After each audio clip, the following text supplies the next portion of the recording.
Som ges ut till Kvaratskhelia. Som tar fart, snett bakåt. Och där har vi 1-0! Där har vi 1-0! Det är Dembélé! ሰላም ቤተሰብ እንዴት ናችሁ? በትላንትናው ምሽት በተደረገው የአውሮፓ ቻምፒዮንስ ሊግ ጨዋታ በኤሚሬትስ ስታዲየም አርሰናል ፒኤስጂን አስተናግዶ ነበር። በጨዋታው ላይም ፒኤስጂ አርሰናልን ከሜዳ ውጪ በመግጠም 1-0 በሆነ ውጤት አሸንፎ ወደ ፓርክ ደስ ፕራንስ መመለስ ችሏል ማለት ነው። የፒኤስጂን ብቸኛ ግብ የሚያስቆጥረው ተጫዋች ኦስማን ዴምቤሌ ነው። በጨዋታው ላይ የተከናወኑ ነገሮችን አብረን እንመለከታለን። አብራችሁን ቆዩ። በመግቢያው ላይ እንደሰማችሁት እንግዲህ ፒኤስጂ አርሰናልን ከሜዳ ውጪ በኤሚሬትስ ስታዲየም ገጥሞ 1-0 ነው ማሸነፍ የቻለው።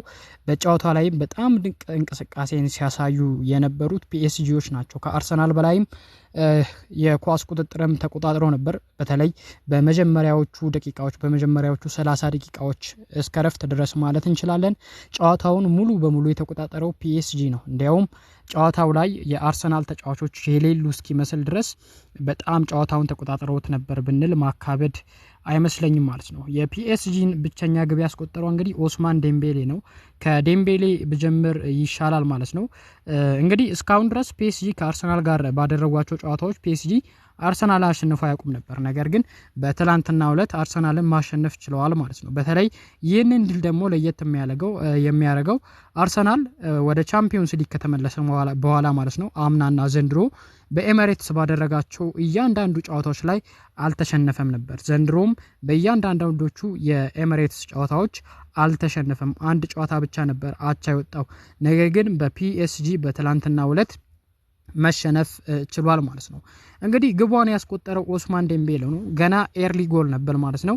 የፒኤስጂ ጨዋታውን እንደዛ መቆጣጠር ሚስጥርም እንግዲህ በመጀመሪያዎቹ ደቂቃዎች ላይ ግቧን የማስቆጠራቸው ነገር ነው ማለት ነው። ምክንያቱም በአራተኛው ደቂቃ ላይ ነበር ግቧ የተቆጠረችው።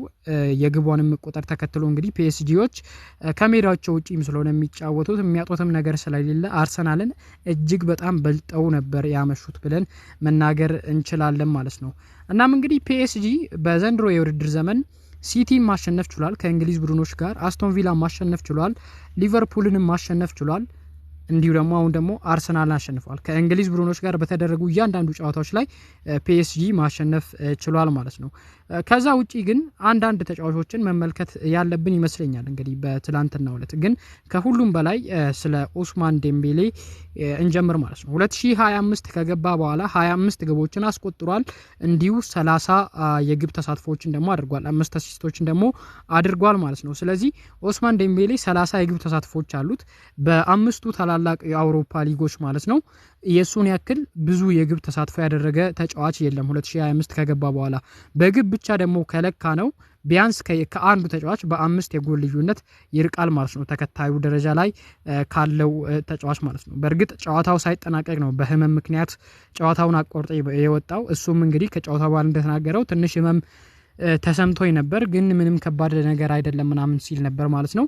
እናም እንግዲህ 30 ግቦች ላይ ቀጥተኛ ተሳትፎ አድርጓል። ይህም እንግዲህ በዚህ የውድድር ዘመን 2025 ላይ ማለት ነው ከአምስቱ ታላላቅ የአውሮፓ ሊጎች አንደኛ ደረጃ ላይ የሚያስቀምጠው ይሆናል ማለት ነው። በአጠቃላይ ኦስማን ዴምቤሌ ድንቅ የውድድር ዘመንን እያሳለፈ ይገኛል። 45 ጨዋታዎችን አድርጓል በዘንድሮ የውድድር ዘመን ለፒኤስጂ 33 ግቦችን አስቆጥሯል። 12 አሲስትን አድርጓል። ይህም እንግዲህ በየጨዋታው የአንድ ጎል ተሳትፎን እያደረገ የሚገኝ ተጫዋች ነው ማለት ነው ኦስማን ዴምቤሌ። ግን ከኦስማን ዴምቤሌ ውጪ እንግዲህ በፓሪስ ሳን ጀርማ በኩል ማድነቅ ያሉብን አንዳንድ ተጫዋቾች አሉ። በተለይ የአርሰናል የመሃል ሜዳ እንደዛ ሲዳከም እንግዲህ ዴክላን ራይስ ብቻውን ሲለፋ ባመሸበት ጨዋታ ማለት ነው ጆአዎ ኔቬሽ እንዲሁ ቪቺኒያ ፋቢያን ሳይረሳ በተለይ ቪቺኒያ የጨዋታው ኮከብ ተብሎ ተመርጧል ማለት ነው። ትላንትናም ድንቅ እንቅስቃሴውን ተመልክተናል ማለት ነው። ቪቺኒያ ይህ ፖርቹጋላዊ የ24 ዓመት አማካይ ማለት ነው ሲያስፈልግ ዲፌንሲቭ ሚድፊልድ ይሆናል፣ ጠለቅ ብሎ ይጫወታል። ሲያስፈልግ ደግሞ 8 ቁጥር ቦታ ላይ መጫወት የሚችል ተጫዋች ነው። በተለይ ከጆአዎ ኔቬሽ ጋር ያለው መግባባት በጣም የሚደነቅ ነው ማለት ነው። ድንቅ እንቅስቃሴውን ሲያሳይ ነበር የነበረው ትላንትና። ከጨዋታው በኋላም የጨዋታው ኮከብ ተብሎ የተመረጠው እሱ ነው ማለት ነው። ከዛ ውጪ ግን በፒኤስጂ በኩል ሌላ ልናነሳው የምንችለው ተጫዋች ጃኦ ኔቬስ ነው። ምን አይነት ድንቅ ተጫዋች ነው! ይህንን ተጫዋች እንግዲህ የምታስታውሱ ከሆነ በክረምቱ የዝውውር መስኮት ማለት ነው ባለፈው የክረምት የዝውውር መስኮት ማንቸስተር ሲቲ ይፈልጓል ሲባል ነበር። አርሰናል ራሱ የልጁ ፈላጊ ነው ሲባል ነበር። ፒኤስጂ እንግዲህ 60 ሚሊዮን ፓውንድ አካባቢ አውጥቶበት ነው ከቤኔፊካ ያስፈረመው ይህን ድንቅ የ20 ዓመት ፖርቹጋላዊ አማካይ። በትላንትናው ዕለትም እንግዲህ ብዙ ኳሶችን ሲቀማ ተመልክተነዋል። በተለይ 2 ጊዜ ከሚኬል ሜሪኖ እግሮች ስር የቀማቸው ኳሶች እጅግ በጣም አስደናቂ ነበሩ ማለት ነው። በጣም ድንቅ እንቅስቃሴውን ካሳዩ ተጫዋቾች መካከል አንደኛው ነው። ነገር ግን እጅግ በጣም ድንቅ እንቅስቃሴ ለማሳየቱ ደግሞ ከሱ ጀርባ የሚጫወተው የቪቺኒ አስተዋጽኦም የሚደነቅ ነው ብለን ማንሳት እንችላለን ማለት ነው። ተከላካዮቹም ኑኖ ሜንዴዥም ትላንትናም በጣም ጥሩ ነበር ማለት ነው። የመጀመሪያዋን ግብ ኦስማን ዴምቤሌ ሲያስቆጥራትም የኳሱ መነሻ እንግዲህ ይህ ፖርቹጋላዊ የመስመር ተመላላሽ ነው ማለት ነው። ኑኖ ሜንዴዥ የቀማውን ኳስ ነው እንግዲህ ለኦስማን ዴምቤሌ የሰጠው መሀል ለመሀል። የዛን ጊዜ አንድ ማየት የምንችለው ነገር ቢኖር እንግዲህ የአርሰናል ተጫዋቾች የፖሴሽን ችግርንም ነው ማለት ነው። እያንዳንዱ የአርሰናል ተጫዋች መሀል ሜዳ ላይ አልነበረም። ኦስማን ዴምቤሌ ያን ሁላ ሜትር ወደ ኋላ ተመልሶ ያንን ኳስ ወስዶ እየገፋ ሄዶ ገና ለክቪቻ ክቫራትስኬሊያ ሰጥቶ ክቪቻ ደግሞ ኳሱን እየገፋ ሄዶ ነው እንግዲህ ለኦስማን ዴምቤሌ የሰጠው ማለት ነው። ግቧ እንግዲህ እጅግ በጣም ድንቅ ግብ ነበረች ማለት ነው። ከፓሪሰን ጀርማ ግራ ወይም ደግሞ ከአርሰናል ቀኝ ማለት ነው ክቪቻ ክቫራትስኬሊያ ጠርዝ ላይ ለሚገኘው እዛው የፒኤስጂ ግራ ላይ ማለት ነው ለዴምቤሌ ነበር የሰጠው። ኦስማን ዴምቤሌም በግራ እግሩ ነው እንግዲህ በጣም ጎል ማስቆጠር የቻለው። አንግሉን መጥቶ ነው እንግዲህ የገባው ማለት ነው። የግቡን ቋሚ ታካ የገባሽ ግብ ነች ማለት ነው። ዳቪድ ራያ ግቧን የሚያድንበት ሁኔታ አልነበረም ማለት ነው። በእርግጥ ግን እቺ ግብ ስትቆጠር እንግዲህ የመሃል ሜዳ ተጫዋቾቹ የነ ሚኬል ሜሪኖ የነ ማርቲን ኦዴጋርድንም ሁኔታ መተቸት ያለብን ይመስለኛል ማለት ነው። ምክንያቱም ለኦስማን ዴምቤሌ ፍሪ ስፔስ ነው የሰጡት። በዘንድሮ የውድድር ዘመን ደግሞ ምናልባት 2025 ከገባ በኋላ የአውሮፓ ምርጡ ተጫዋች ነው ስለው ነበር ማለት ነው ትላንትና በሰራውት አንድ ፕሮግራም ላይ እና ኦስማን ዴምቤሌ ድንቅነቱን አሳይቷል ማለት ነው። እንግዲህ ኦስማን ዴምቤሌ እንደምታውቁት የሁለት እግር ተጫዋች ነው ማለት ነው። አይተነበይም በየትኛው እግሩ እንደሚመታ እሱም ራሱ አያውቁም ግራ ቀኝ መሆኑን ማለት ነው ኦስማን ዴምቤሌ እና ምቺን የመሰለች ማራኪ ግብ ማስቆጠር ችሏል ማለት ነው። እንግዲህ ከጨዋታው በኋላ የአርሰናሉ አሰልጣኝ ሚኬል አርቴታ በጣም ሲበሳጭ እያየን ነበር። በተለይ በጨዋታው ላይ አርሰናል ያመከኗቸውን ግቦች ስንመለከት ማለት ነው እጅግ በጣም ሲበሳጭ ነበር የነበረው። ግን አርሰናል ላይ እንደውም ሌሎች ግቦች አለመቆጠራቸውም ራሱ ተአምር ነበር። በትላንትናው ዕለት የአርሰናል ያለማስቆጠር ችግርም እንዳለ ሆኖ ገብርኤል ማርቲኔሊ የሳተው ግብ እንዲሁ ሊያንድሮ ትሮሳርድም የሳተው ግብ የሚጠቀሰው ነው። ግን በፒኤስጂ በኩል ደግሞ ዴዝሪ ዱዌ የመታትን ኳስ ዳቪድ ራያ ድንቅ ሴቭ ነበር ማድረግ የቻለው በመጀመሪያው አጋማሽ ማለት ነው። ከዛም ውጪ ከዱዌ ምት ውጪ ማለት ነው በመጨረሻዎቹ ደቂቃዎች ብራድሊ ባርኮላ ወደ ውጪ የሰደዳት ኳስ እንዲሁ ጎንካሎ ራሞስ ተቀይሮ ከገባ በኋላ የግቡን አግዳሚ የመታችሁንም ኳስ ማንሳት እንችላለን ማለት ነው። በፒኤስጂ በኩልም ጨዋታውን ከዚህም በላይ ግቦች አስቆጥሮ ለማሸነፍ የሚችሉበት ሁኔታዎች ነበሩ ማለት ነው። ሚኬል አርቴታም እንግዲህ ከጨዋታው በኋላ እንደተናገረው አሁን ገና የመጀመሪያው ዙር ጨዋታ ነው የተደረገው። ሁለተኛ ዙር ጨዋታ አለን። በቻምፒዮንስ ሊግ ፍጻሜ መድረስ ትፈልጋለህ። ፍጻሜ ለመድረስ ደግሞ አንድ ለየት ያለ ነገር ማድረግ ይኖርብሃል። ያንንም ልዩ ነገር በፓርክ ደ ፍራንስ ማድረግ አለብን ሲል ነበር እንግዲህ የተናገረው ማለት ነው። ሉዊስ ኤንሪኬ ደግሞ ጨዋታው ገና አላለቀም። አምና እኛ ለፒኤስጂ ማለት ነው በባርሴሎና በሜዳችን ተሸንፈን ነበር፣ ግን ከሜዳ ውጪ ደግሞ ባርሴሎናን አሸንፈን ወደ ቀጣዩ ዙር አልፈናል እና በሜዳችን ገና ጨዋታው ይቀራል፣ ግን አርሰናልን ደግሞ በሜዳችን ከደጋፊዎቻችን ጋር እንጠብቀዋለን ሲል ተናግሯል ማለት ነው። ይህም እንግዲህ ለአርሰናል ሌላ ከባድ ፈተና የሚሆነው በቻምፒዮንስ ሊጉ ግማሽ ፍጻሜ በሜዳቸው ጨዋታ ተሸንፈው ከሜዳ ውጪ ጨዋታ ቀልብሰው ያለፉ ክለቦች 2 ብቻ ናቸው ማለት ነው። ይህም እንግዲህ ነገሩን ለአርሰናል ከባድ ከሚያደርጉ ነገሮች መካከል አንደኛው ነው። ዳቪድ ራያም እንግዲህ ሲናገር ነበር በትላንትናው ዕለት ፒኤስጂዎች በ20-25 ደቂቃዎች ውስጥ እጅግ በጣም የተሻሉ ቡድኖች ነበሩ፣ ኳሱንም ተቆጣጥረው የግብ ዕድሎችን መፍጠር ችለዋል ብሏል። እኛ ግን ከዛ በኋላ የግብ ዕድሎችን ፈጥረናል፣ ጨዋታውን ራሱ ማሸነፍ ነበረብን ሲል ነው እንግዲህ ዳቪድ ራያ ደግሞ የተናገረው። ነገር ግን አሁን ከዚህ ኮንሰፕት እንውጣና ማለት ነው በጨዋታ ላይ ስለተደረጉት ነገር እናወራ ማለት ነው።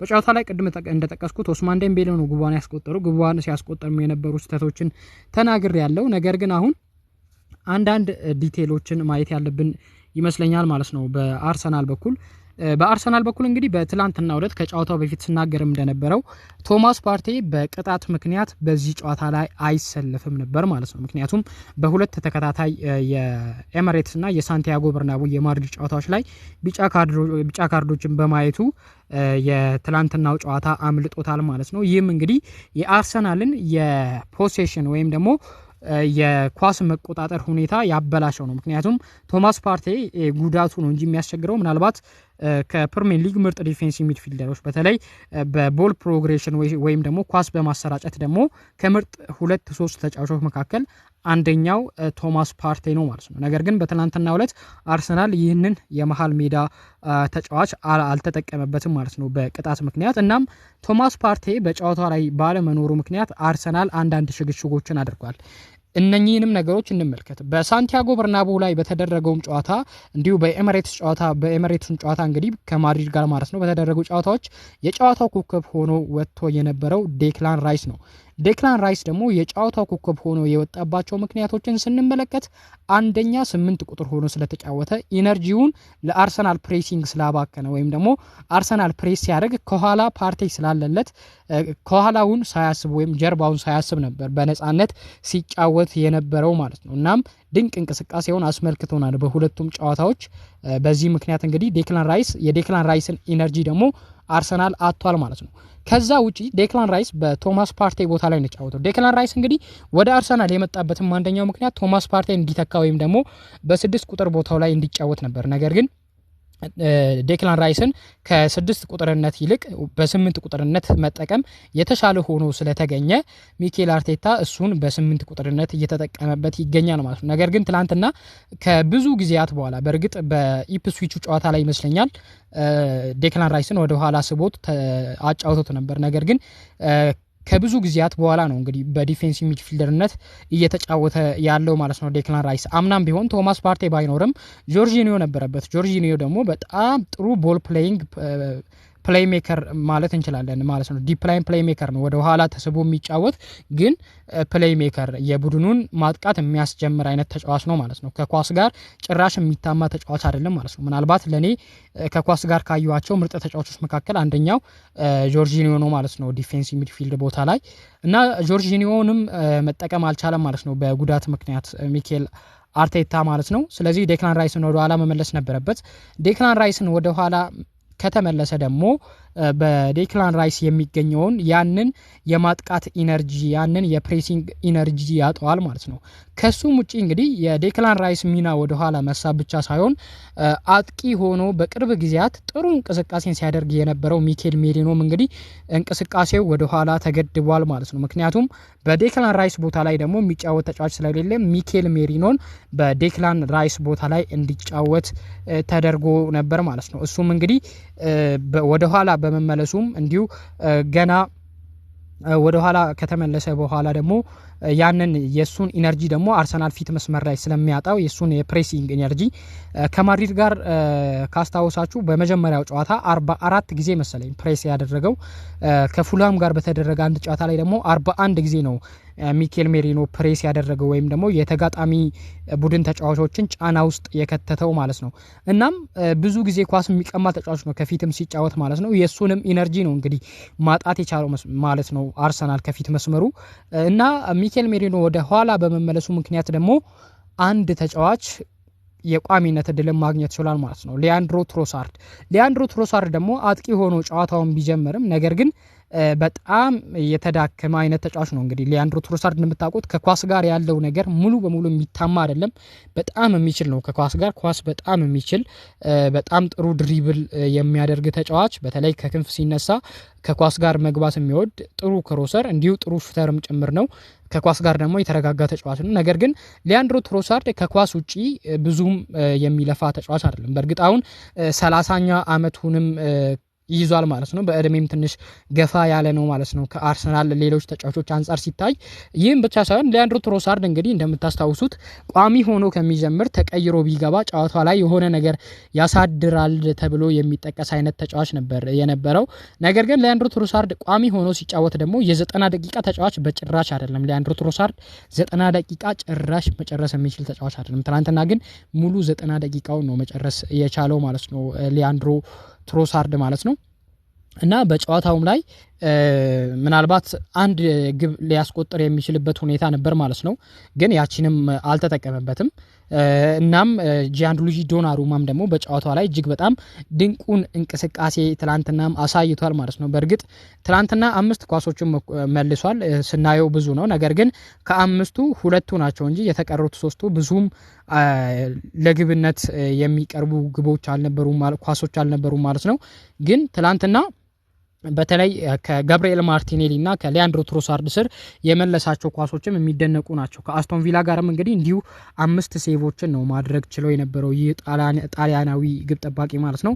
ከሊቨርፑል ጋር በተደረገው የመልስ ጨዋታም እንግዲህ በመለያ ምት ሲያሸንፉ ቁልፉ ሚና የተጫወተው ይህ ጣሊያናዊ ግብ ጠባቂ ነው ማለት ነው። እናም እንግዲህ ፒኤስጂ በዚህ በትላንትናው ጨዋታ ላይ ማለት ነው በተለይ በመጀመሪያዎቹ 25 ደቂቃዎች ጭራሽ ነው ያልተመጣጠኑት ማለት ነው። የሉዊስ ኤንሪኬ ቡድን በጣም በልጧል በኤሚሬትስ። እንዲሁ ስናየው አርሰናል በትላንትናው ጨዋታ ላይ እንትን ያለ ራሱ አይመስልም። በሜዳው ራሱ ለመጫወት ራሱ ፍላጎት የሌለው ነበር የሚመስለው። በመጀመሪያዎቹ 20 ደቂቃዎች የፒኤስጂን ሁኔታ መቋቋም አልቻለም። ለዚህም ደግሞ የኦስማን ዴምቤሌ ኤርሊ ጎል ወይም ደግሞ ቶሎ የተቆጠረች ግብ እንግዲህ አርሰናልን ጫና ውስጥ ትከተዋለች ማለት ነው። ፒኤስጂን ደግሞ ሌላ ነጻነት ተሰጣቸዋለች ማለት ነው። ምክንያቱም ቀጣዩን ጨዋታ የሚያደርጉት በሜዳቸው ስለሆነ ማለት ነው። እናም እንግዲህ ጂያንሉጂ ዶናሩማ ትላንትና ግብ ሳይቆጠርበት 5 ግቦችን ይዞ 5 ሴቮችን አድርጎ ሲወጣ ይህ ለሁለተኛ ጊዜ ነው። ከማንቸስተር ሲቲ ጋርም እንደዚሁ በ2021 የውድድር ዘመን በቻምፒዮንስ ሊጉ ማለት ነው 7 ሴቮችን አድርጎ ግን ክሊንሺት ይዞ መውጣት ችሎ ነበር። እናም ትላንትናም ከኦስማን ዴምቤሌ እኩል ለፒኤስጂ ስሙ ሊጠቀስ የሚገባ አንድ ተጫዋች ካለ የሱ ስም ነው ማለት ነው። ግን እሱም ውጪ እያንዳንዱ የፒኤስጂ ተጫዋች ማለት ነው በግልም ሆነ እንደ ቡድን በጣም ድንቅ እንቅስቃሴን ሲያሳዩ ነበር የነበሩት ማለት ነው በትላንትናው እለት ማለት ነው። እናም እንግዲህ ስለ ኦስማን ዴምቤሌ ትንሽ ለመጨመር በቻምፒዮንስ ሊጉ በአንድ የውድድር ዘመን ማለት ነው ብዙ የግብ ተሳትፎችን ካደረጉ ፈረንሳዊያን ተጫዋቾች መካከል አንደኛው መሆን ችሏል ማለት ነው። እንግዲህ ኦስማን ዴምቤሌ እንግዲህ በትላንትናው እለት 11ኛ የቻምፒዮንስ ሊግ ጎል ኢንቮልቭመንት ወይም ደግሞ የቻምፒዮንስ ሊግ ጎል ተሳትፎን ነው ማድረግ የቻለው። ከሱ በላይ የቻምፒዮንስ ሊግ ጎል ተሳትፎን በአንድ የውድድር ዘመን ያደረጉ ተጫዋቾችን ስንመለከት የሉም። አንድ ተጫዋችን ብቻ ነው የምናገኘው። ድንቁ የሪያል ማድሪድ የድሮ ተጫዋች ካሪም ቤንዜማ በ2021-22 17 የግብ ተሳትፎ እንዲሁ በ2011-12 ደግሞ 12 የግብ ተሳትፎን ካደረገ በኋላ ዴምቤሌ ሌላኛው ፈረንሳዊ ተጫዋች መሆን ችሏል ማለት ነው። 11 የግብ ተሳትፎችን ማድረግ ችሏል ማለት ነው። ከዚህ በኋላም ሌሎች የግብ ተሳትፎችን ሊያደርግ የሚችልበት አጋጣሚ ከፊቱ ይኖራል ማለት ነው። ነገር ግን በአርሰናል በኩል አንድ ነገር እንመልከት። እንግዲህ ፒኤስጂ በመጀመሪያዎቹ 30 ደቂቃዎች ማለት ነው አርሰናል ላይ የያዘው የኳስ ቁጥጥር የበላይነት የሚገርም ነበር። አርሰናል 32.3% ብቻ ነበር በመጀመሪያዎቹ 30 ደቂቃዎች ያስመዘገቡት የፖሴሽን ቁጥር ማለት ነው።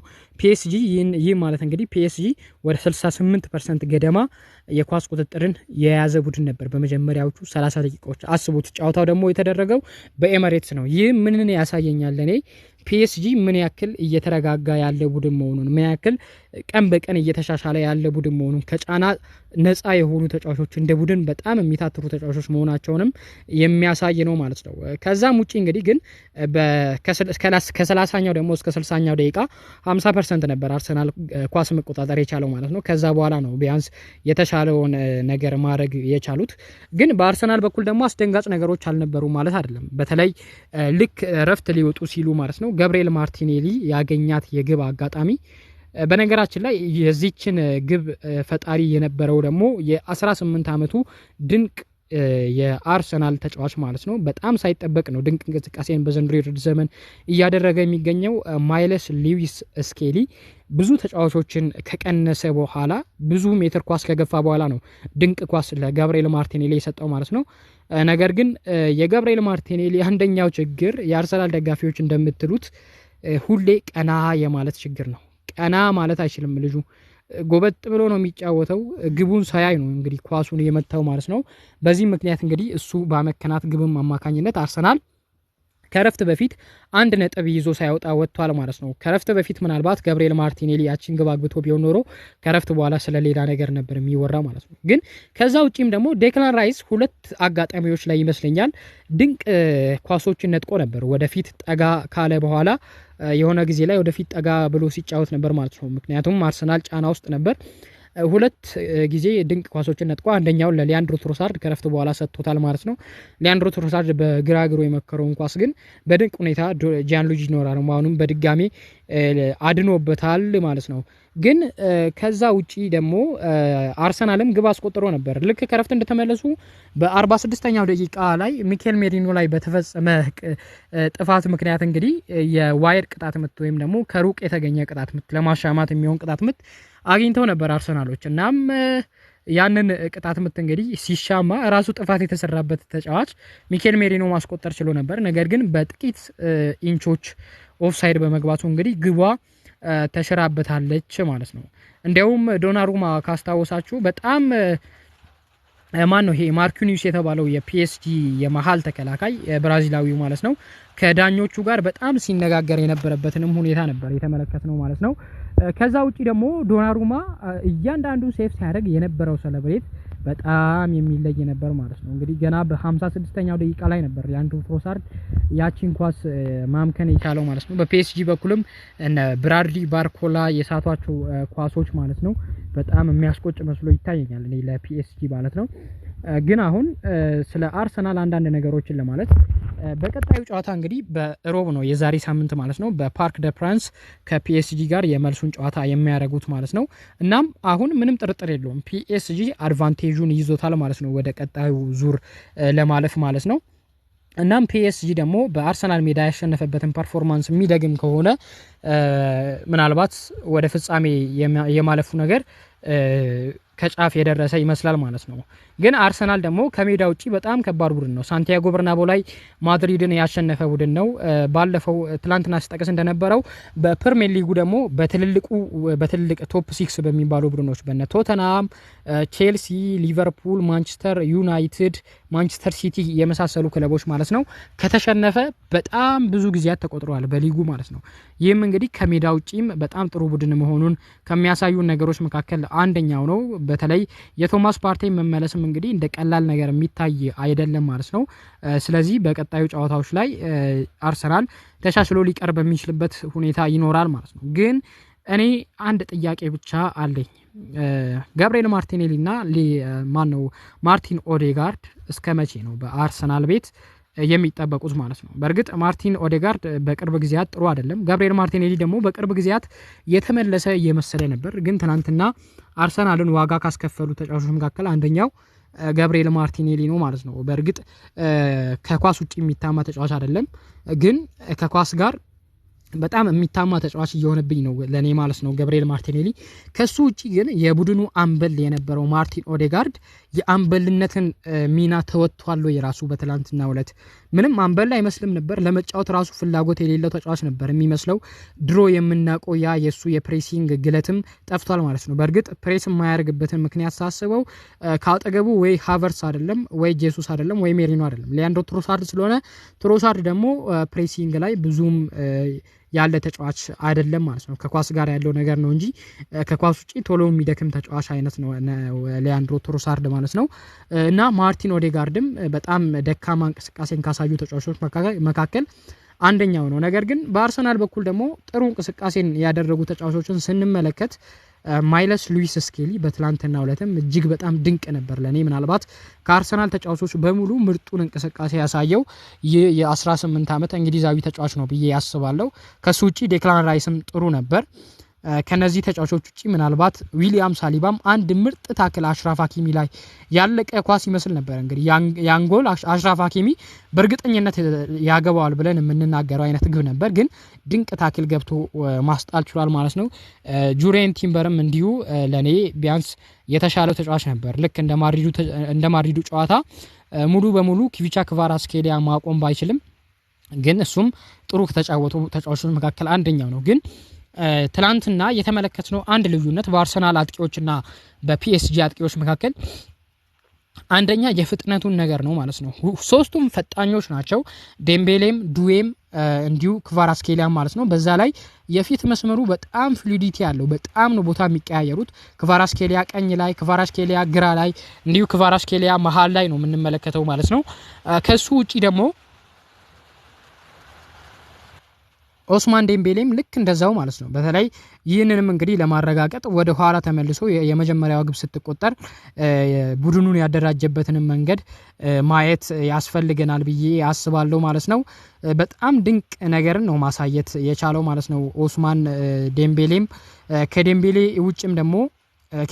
ውጭም ሌላኛው ድንቅ ጊዜን ሲያሳልፍ የነበረው ተጫዋች ደግሞ ዴዝሬ ዱዌ ነው። ዴዝሬ ዱዌ እንግዲህ በአርሰናል ቀኝ በኩል ምናልባት ከማይልስ ሉዊስ ስኬሊ ጋር የሚደረጉትን የአንድ ለአንድ ግንኙነቶች ባያገኝም ነገር ግን የአርሰናልን የመሃል ሜዳ ተጫዋቾች በእያንዳንዱ አጋጣሚ ባገኝባቸው አጋጣሚ ሲቀንሳቸው ነበር ማለት ነው፣ ወይም እንደ ቀልድ ሲያልፋቸው ነበር። የሱንና የማርቲኔሊን የአንድ መስመር ላይ እንቅስቃሴ ስንመለከተው ምን ያክል የተለያዩ ተጫዋቾች መሆናቸውንም ተመልክተናል ማለት ነው፣ ከኳስ ጋራ ማለት ነው። እናም ፒኤስጂ በአርሰናል ሜዳ በጥሩ ሁኔታ ተጫውቶ ማሸነፍ ችሏል ማለት ነው። ከዛም ውጪ እንግዲህ ኦስማን ዴምቤሌ አርሰናል ላይ ያስቆጠራት ግብ እንግዲህ በዩኤፋ ቻምፒዮንስ ሊግ ታሪክ ማለት ነው አርሰናል ላይ የተቆጠረች ሁለተኛዋ ፈጣን ግብ ሆናለች ማለት ነው። በ2016 ነበር ኤዲንሰን ካቫኒ እንዲሁ ለፒኤስጂ ሲጫወት ከአርሰናል ጋር በ42ኛው ሰከንድ ነበር የዛኔ አርሰናል ላይ ግብ ማስቆጠር ችሎ የነበረው ማለት ነው። ከዛም ውጪ ፒኤስጂ ባለፉት 7 የአውሮፓ ቻምፒዮንስ ሊግ ጨዋታዎች እንግዲህ ከሜዳ ውጪ 5ቱን አሸንፈዋል፣ 2ቱን ብቻ ነው የተሸነፉት ማለት ነው። ባለፉት ከዛ በፊት በነበሩት 16 ጨዋታዎች ግን 9ኙን ተሸንፈው 2ቱን ደግሞ አቻ ወጥተው ነበር ማሸነፍ የቻሉት ከነዚህ ጨዋታዎች ማለት ነው። 5ቱን ብቻ ነበር የነበረው ማለት ነው። ግን ካለፉት 16 ስናይ 5 ብቻ ማሸነፍ ከቻሉ በጣም ድንቅ እንቅስቃሴን እያሳለፉ ይገኛሉ ማለት ነው። በተለይ 2025 ከገባ በኋላ ትላንት እንዳልኩት ነው የአውሮፓ ምናልባት ምርጡ ቡድን ፒኤስጂ ነው ብለን መናገር እንችላለን ማለት ነው። ከዛ ውጪ በአንድ ቁጥራዊ መረጃ ለመመልከት አርሰናል እንግዲህ በነ ኢታን ንዋኔሪ እና በማይልስ ስኬሊ ሌላ የአውሮፓ ቻምፒዮንስ ሊግ ሪከርድ ሰብሯል ማለት ነው። ማይልስ ሉዊስ ስኬሊ በእንግሊዝ ፕሪሚየር ሊግ በአውሮፓ ቻምፒዮንስ ሊግ የእንግሊዝ ፕሪሚየር ሊግ ተጫዋች ሆኖ በሴሚ ፋይናል የተሰለፈ ትንሹ ተጫዋች ማለት ነው። በእድሜ ቋሚ ሆኖ የተሰለፈ ተጫዋች መሆን ችሏል። እንዲሁ ከእንግሊዝ ፕሪሚየር ሊግም እንግሊዛዊ ተጫዋች ሆኖም እንግሊዛዊ ተጫዋችም ሆነ የእንግሊዝ ፕሪሚየር ሊግ ተጫዋች ሆኖ በ18 አመቱ ይህንን ያደረገ ተጫዋች የለም ማለት ነው። 18 አመት ከ215 ቀኑ ነበር ማለት ነው ትላንትና። ኤታን ንዋኔሪም ደግሞ እንግሊዛዊ ተጫዋች ሆኖ በሴሚ ፋይናል ተቀይሮ በመግባት አንደኛና ሁለተኛ ደረጃን ይዟል ማለት ነው። በትንሽ እድሜያቸው በሴሚ ፋይናል በመጫወት እንግሊዛዊ ተጫዋች በመሆንና የፕሪሚየር ሊግ ተጫዋች ሆኖ ሴሚ ፋይናል ላይ በትንሽ እድሜ በመጫወት ማለት ነው 18 አመት ከ39 ቀኑ ነበር ማለት ነው ትላንትና ኤታን ንዋኔሪ ማለት ነው። ከዛ ውጪ ሮበርት ሌቫንዶስኪ 40 የግብ ተሳትፎ፣ ሃሪ ኬን 36 የግብ ተሳትፎ፣ ኪሊያን ኤምባፔ 34 የግብ ተሳትፎ ነው በዘንድሮ የውድድር ዘመን በየሊጎቻቸው ማድረግ የቻሉት ማለት ነው። ከነሱ በመቀጠል እንግዲህ ኦስማን ዴምቤሌ በ33 ግቦች ይከተላል ማለት ነው። በ33 የግብ ተሳትፎዎች ይከተላል ማለት ነው። ግን ከዛ ውጪ 2025 ከገባ በኋላ ግን 25 ግቦችን በማስቆጠር በአውሮፓ የሚስተካከለው ተጫዋች የለም ማለት ነው ኦስማን ዴምቤሌ።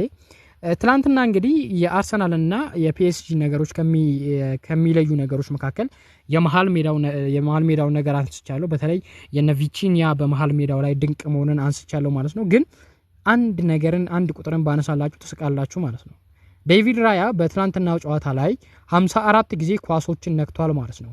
ማርቲን ኦዴጋርድ ግን የቡድኑ ፕሌይ ሜከር ነው፣ የቡድኑ አምበል ነው። የቡድኑ ማጥቃት የሚጀመረው ከሱ ነው። ነገር ግን ምንም 42 ጊዜ ብቻ ነው ኳስ መንካት የቻለው ማለት ነው።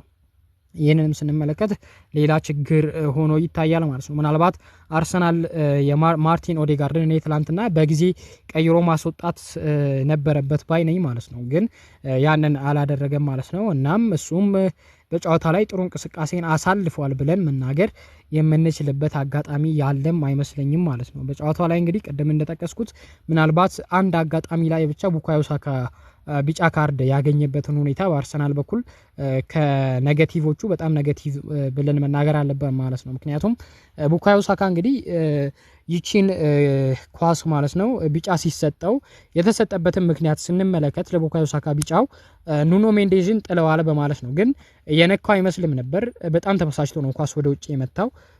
ሳየው እኔም የነካው አልመሰለኝም ነበር። ለአርሰናል ደግሞ ድንቅ የማጥቃት እንቅስቃሴ ሊሆን ይችል የነበረበት አጋጣሚ ነበር የነበረው ማለት ነው። ነገር ግን ያ ሊፈጠር አልቻለም ማለት ነው። እናም በጨዋታው ላይ ብዙም እንትን ይህን ያክል መነጋገሪያ የነበሩ ነገሮች አልነበሩ። ምናልባት ከማርቲኔሊ እና ከትሮሳርድ እንዲሁ ከባርኮላ እና ከራሞስ ውጪ ማለት ነው እነሱ የሳታቸው ግቦች ለየቡድኖቻቸው ጨዋታውን ሊወስኑ የሚችሉ አይነት ግቦች ነበሩ። ነገር ግን አራቱም ተጫዋቾች ማለት ነው ይህንን ሊያደርጉ አልቻሉም ነበር ማለት ነው በትናንትና ዕለት ማለት ነው። እናም በተለይ ፒኤስጂዎች ቡካዮ ሳካን ያቆሙበት መንገድም ሊደነቅ የሚገባ ነው ማለት ነው። በኑኖ ሜንዴዝ እና እንዲሁ ጆአው ኔቬስ ይደረብለታል፣ እንዲሁ ክቪቻ ክቫራትስኬሊያም ይመለስለታል ማለት ነው። በእንደዛ አይነት መልኩ ቡካዮ ሳካን በማቆም የአርሰናልን የማጥቃት ሁኔታ በቀኝ በኩል መሆኑን ይታወቃል እጅግ በጣም በጥሩ ሁኔታ ተቆጣጥረውት ነበር ብለን መናገር እንችላለን ማለት ነው በትላንትናው ዕለት።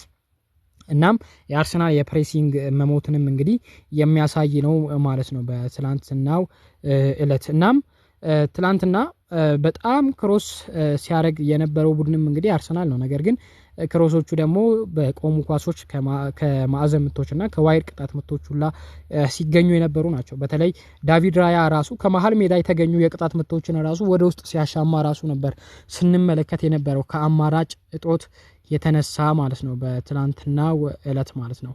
እናም እንግዲህ በትላንትናው ዕለት የተሻለው ቡድን ፒኤስጂ ነበር በኔም አመለካከት። እናም ማሸነፍ የሚገባውን ቡድን ፒኤስጂ ነበር። በተለይ በመጨረሻዎቹ ደቂቃዎችም ሆኑ ጨዋታው መጀመሪያ ላይ ሲጀመር ከፈጠራቸው የግብ ዕድሎች አንፃር ማለት ነው። በአርሰናል በኩል ሁለት የሚያስቆጩ አጋጣሚዎች ነበሩ በትሮሳርድ እና በማርቲኔሊ በኩል ማለት ነው።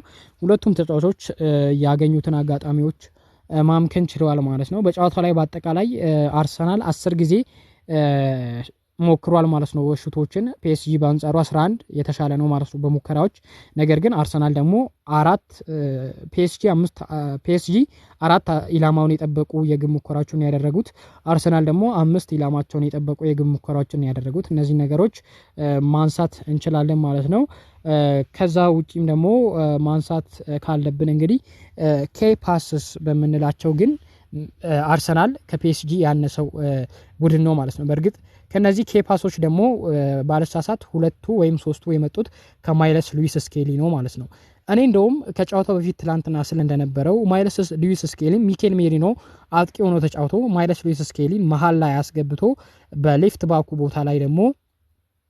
ባኩ ቦታ ላይ ኬራን ቴርኒን ወይ ደግሞ ጁሬን ቲምበርን ወደ ግራ ወስዶ ቤን ዋይትን በቋሚነት ማስጀመር ወይም ደግሞ ማይለስ ሉዊስ ስኬሊን እዛው አሰልፎ ዚንቼንኮን መሀል ላይ መጠቀም ይችል ነበር ማለት ነው። ምክንያቱም እንደዚህ አይነት ኳስ የሚችሉ ተጫዋቾች ያስፈልጉ ነበር። በትላንትናው ዕለት በአርሰናልና በፒኤስጂ በኩል የነበሩት ልዩነቶች ኳስ የመያዝ ልዩነት ነበር ማለት ነው። በተለይ በመሀል ሜዳው ላይ ማለት ነው። በተለይ ዴክላን ራይስ ደግሞ ዲፌንሲቭ ሚድፊልደርነቱን በአግባቡ ሲወጣ የነበረ ቢሆንም ግን ከጎኑ ደግሞ ኳሶችን በጭራሽ ሲያገኝ አልነበረም ማለት ነው።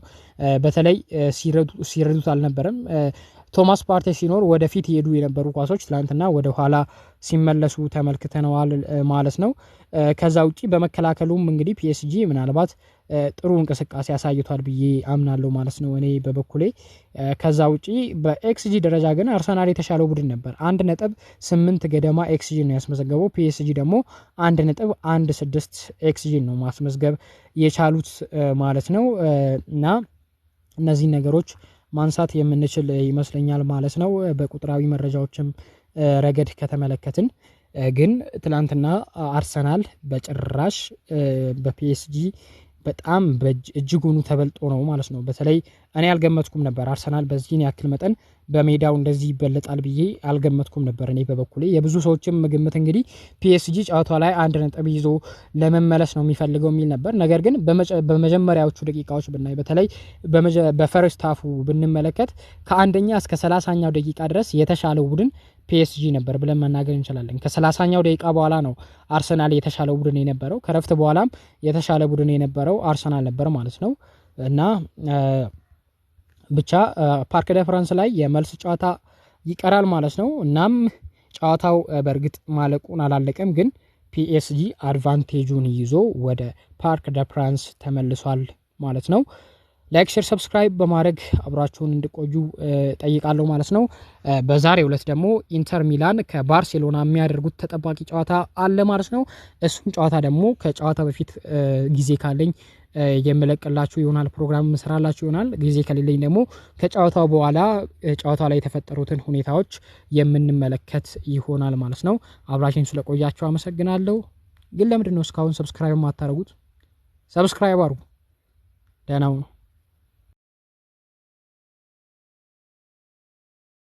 Som ges ut till Kvaratskhelia. Som tar fart, snett bakåt. Och där har vi 1-0! Där har vi 1-0! Det är Dembélé!